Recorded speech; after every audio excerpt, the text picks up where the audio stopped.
There's a man every day of the year here lighting up the lamps, and we're gonna try and find him.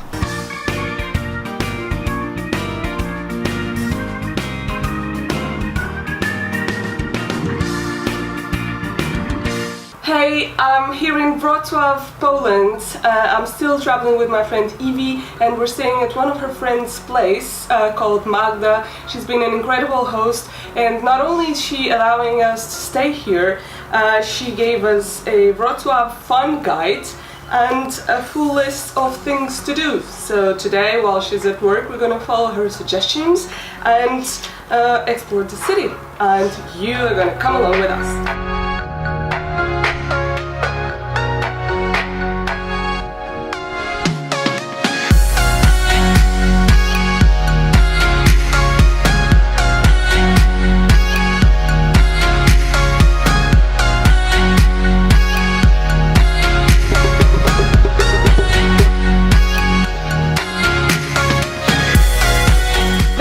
Is the National Museum here in Wroclaw, and we don't have time to go inside, but I'm just amazed by how it looks outside. Look at that, so cool.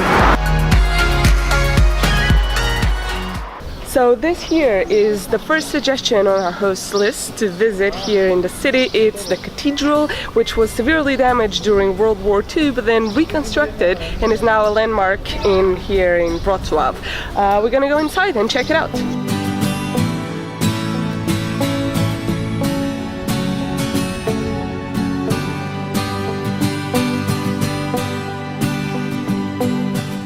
Evie, how many steps?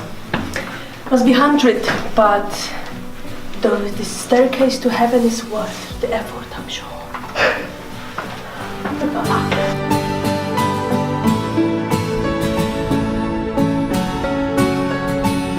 Now we're going down to hell, because we've been to heaven and it's boring, so that's where the fun starts. So incognito here. I don't want anyone to recognize me, so I'm gonna sit like this.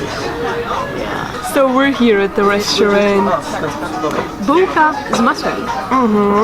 Which seems really cool so far, because it's got this outside bit, and the food also seems to be delicious, but we don't know yet.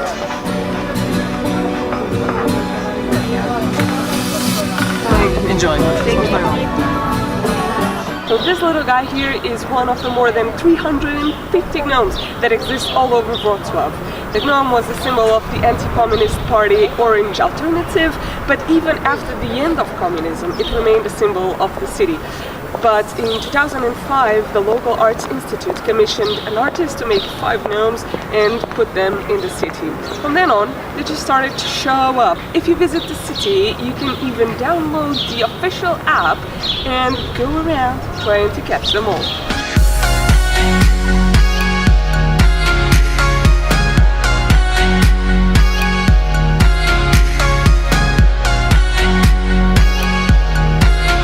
What are we about to do?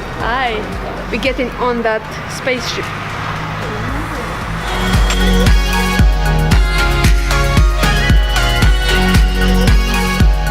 We're not in the Alps. No, not in the Alps. Not in the Alps, but it's still fun. It's good. It's got good views. We're inside Centennial Hall, which is another one of the spots that our host recommended we visit here in Wrocław. It opened in 1913, 100 years after the Battle of Leipzig, and at that time it's hosted the Centennial Exhibition.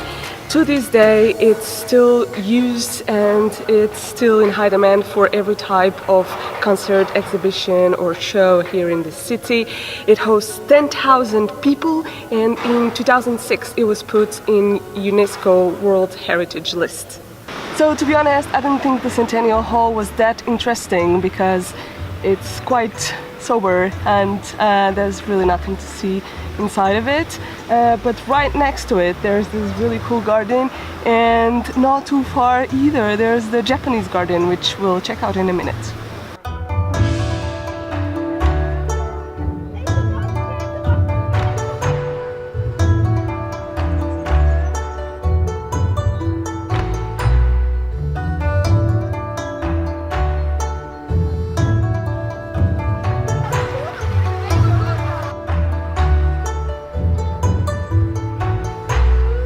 It's about 8 p.m. here in Wroclaw. It's starting to get dark, and I'm about to try and find the lamplighter of the city. So a lamplighter is a profession that doesn't really exist nowadays anymore. In the old days, up until the 19th century, it was a profession, and there was a person who would go around and just light up the city lamps. Here in Wrocław, this tradition is still done.